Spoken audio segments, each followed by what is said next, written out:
So what's up, y'all? As I told y'all, I was gonna get back to doing this review. I wanted to try to do a few coils options first. Tried the stainless steel bottom vertical coil that they offer with it, and also the ceramic coil that comes with it. And for me, the ceramic one gives you the better flavor, and because you can get a little bit higher temperature, you can push it to up to 518 degrees is the max rate that they recommended. I did go over a little bit. Right now I've got it set at 510. Let's see if we can focus. It's too bright. We got it running at 50 watts. We're gonna turn it down a little bit. And to turn it down, you power button and the minus. Hold it for 3 seconds, and as you see, it starts blinking, and it goes down in 0.5 increments. Now, when you've got it in wattage mode, and we put it down to 35 watts, by the way. When you got it in wattage mode, it'll go. It's on a much more rapid scale. It's not 0.5 increments. It's just when it's in temperature control, you want to set your wattage. To change your temp, I have it on 510. You simply hold the up and down in the power, and as you can see, it'll go through to temperature mode. It'll go through to nickel mode, titanium, and then back to stainless steel. You can also just take the tanker loose if you wanted to, and it's going to ask you if it's the same tank, the same coil, whether you've changed it or not. Oh yeah, you just hold the plus sign a couple seconds and you see it start blinking. You go up and down all the way to 600, all the way down to 300 degrees Fahrenheit, all the way up to 600 degrees Fahrenheit, and it will round robin into Celsius mode. As you can see, and back to Fahrenheit. So as I said, I like higher temps, so 510 is good for me. And now it does kind of bounce with the resistance. I don't know what that is. That's a newer coil. So right now it's reading at 0.54, and eventually after you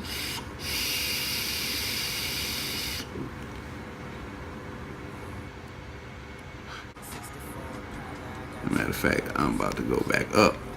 So again, hold the power button and the minus sign. I'm gonna go up to 55 watts. Take it there for you guys. Let y'all check that out.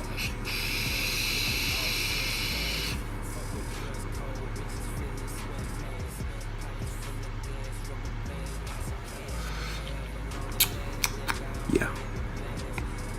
And this is a nice new coil.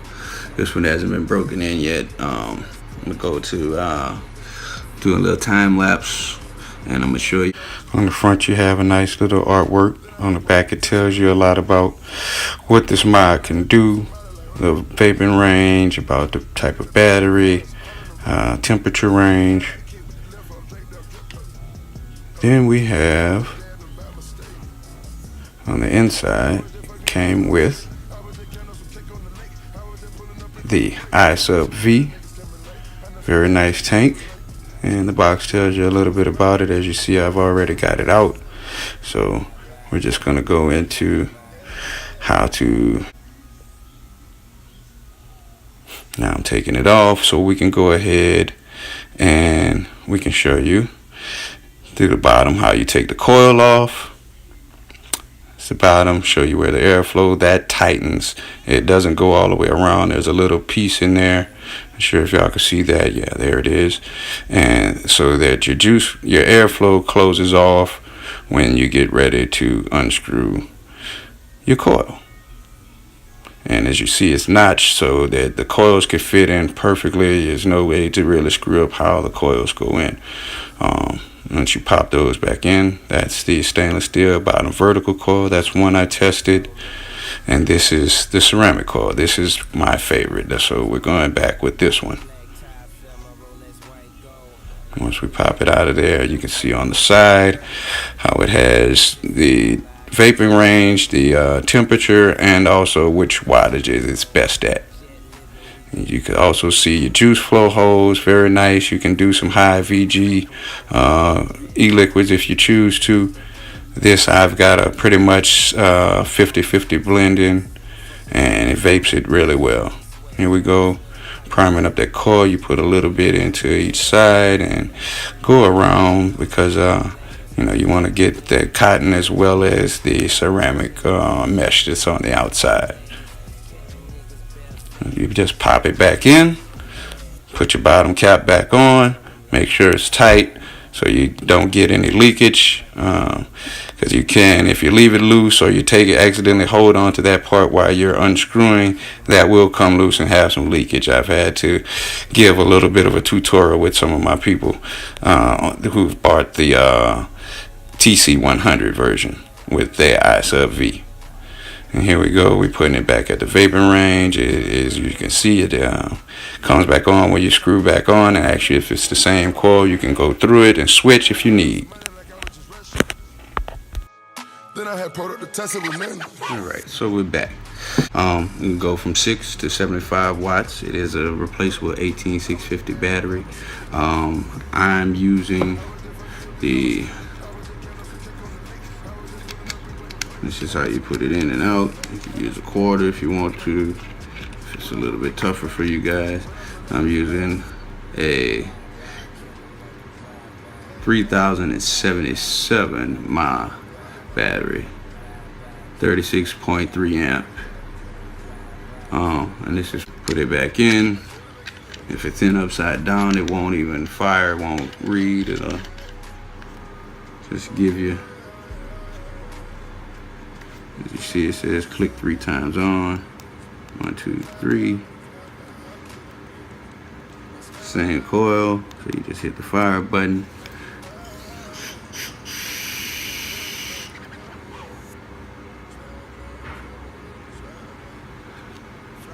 Yeah.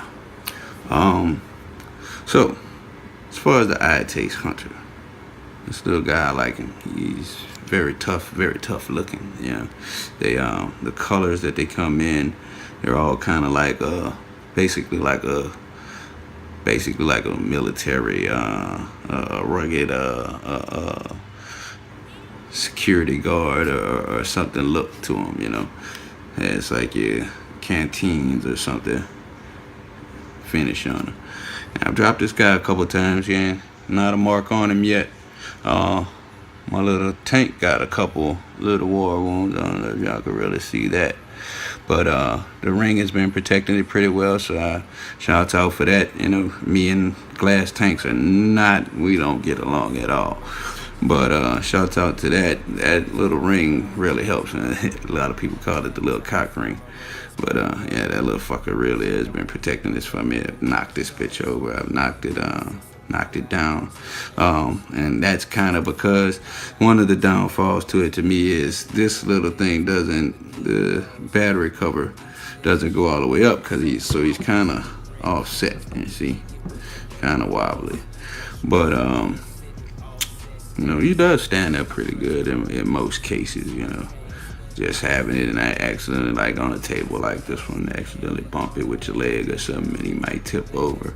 But like I said, the glass is pretty good. I've knocked him where it's falling off my lap. I got a bad habit of sitting my vapes in my lap. And this joker has hit the ground. Tank withstood. Not a mark on the old Hunter here. I like how he fits, you know, this little curvature to it, you know. Fits better than most mods I've tried so far. I was a big fan of the Cool Fire 4 Plus. I'm also a big fan of this one. I like how they brought the display to the side, so while I'm vaping, I could take a sneak peek and look at before I go ahead and actually hit it.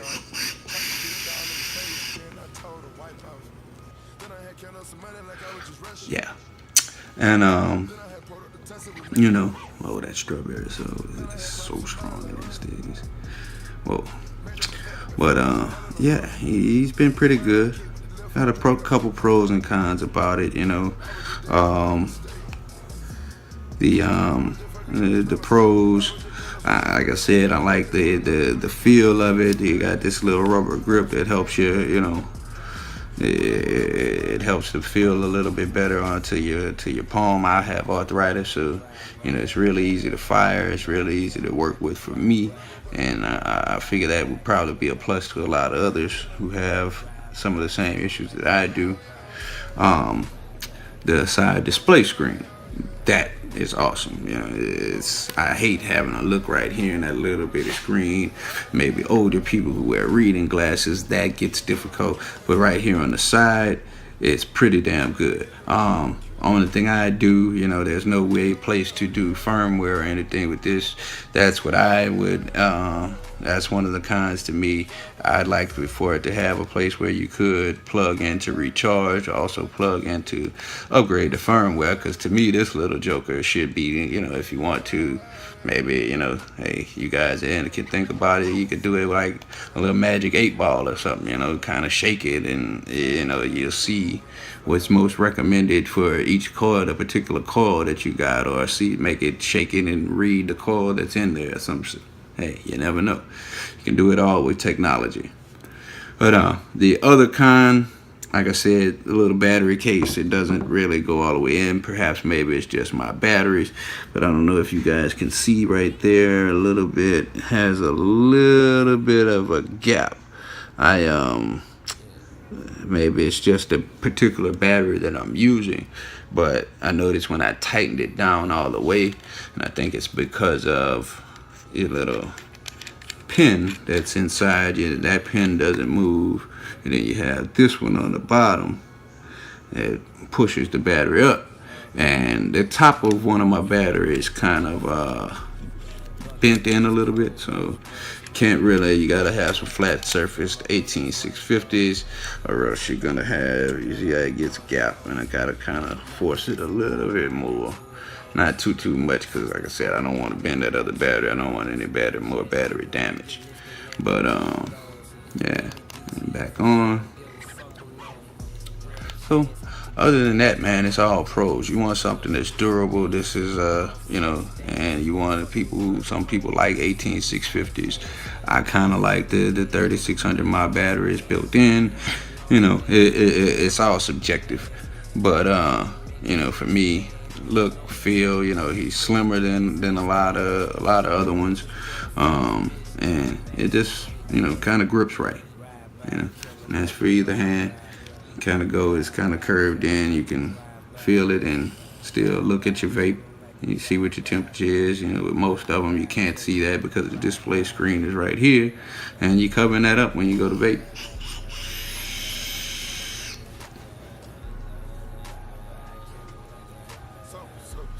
Yeah. Get good clouds off of this thing too. Pretty good clouds. I also get out of there. But yeah, that's it. I Taste Hunter. Would I go get one? Hell yeah. Because I'm the type of guy, I drop my mod, you know, I break stuff. And this guy seems to be pretty damn durable. He's going to take it. The little rubber pieces kind of act like a shock absorbent too. So yeah, this guy, he's real rugged. I like it. I really do. Good job, Anakin. I Taste Hunter.